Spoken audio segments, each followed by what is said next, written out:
Rajasthan Royals 24 मार्च को 15,000 करोड़ से ज्यादा की रकम में नए ओनर्स के पास चली गई और जो पुराना कंसोर्टियम था उनके पास तो 15,000 करोड़ पहुंच जाएंगे, लेकिन पिछली कंसोर्टियम के टोटल स्टेक होल्डर्स में एक क्रिकेटर भी शामिल था और राजस्थान रॉयल्स के बिकने के बाद उस क्रिकेटर के भी 3% स्टेक के पैसे उनके परिवार को दिए जाएंगे और वो 3% स्टेक की वैल्यू अब लगभग 450 से 460 करोड़ के आसपास है। तो आइए आज आपको इस वीडियो में बताते हैं कि एक क्रिकेटर ने कैसे क्रिकेट के इतिहास की सबसे स्मार्टेस्ट डील लॉक की, जिसका फायदा अब उनके परिवार को मिलेगा।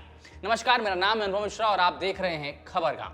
2008 का साल था, इंडियन प्रीमियर लीग की शुरुआत हो रही थी। राजस्थान रॉयल्स नाम की नई टीम बनी और कप्तानी की बारी आई तो ऑस्ट्रेलिया के महान स्पिन गेंदबाज शेन वॉर्न को कंसिडरेशन में लिया जा रहा था।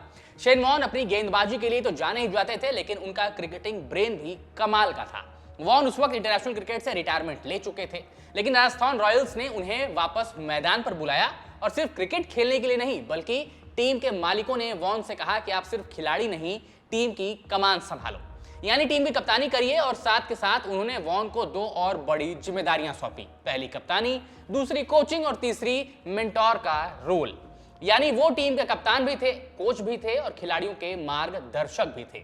मतलब शेन वॉर्न 3 in 1 का पैकेज थे। वॉर्न ने द हेराल्ड सन को दिए अपने एक इंटरव्यू में कहा, उन्होंने मुझसे कप्तानी, कोचिंग और क्रिकेट टीम को चलाने के लिए कहा जैसा मैं चाहता था। मैं एकमात्र स्टॉप शॉप था, मतलब पूरी टीम की देखभाल उनकी जिम्मेदारी थी। अब वॉर्न तो वॉर्न थे, उन्होंने इस फैसले को सही भी साबित किया। पहले इस सीजन में उन्होंने राजस्थान रॉयल्स को चैंपियन बना दिया। 2019 में दिए इंटरव्यू में उन्होंने कहा था कि $400 मिलियन का 3% ठीक ठाक अमाउंट होगा, क्योंकि 2019 में राजस्थान रॉयल्स की जो टोटल वैल्यूएशन थी वो $400 मिलियन की थी। लेकिन 2026 में जब फ्रेंचाइजी बिकी तो राजस्थान की सेल वैल्यूएशन 1.63 बिलियन है, यानी 15,000 प्लस करोड़ रुपए।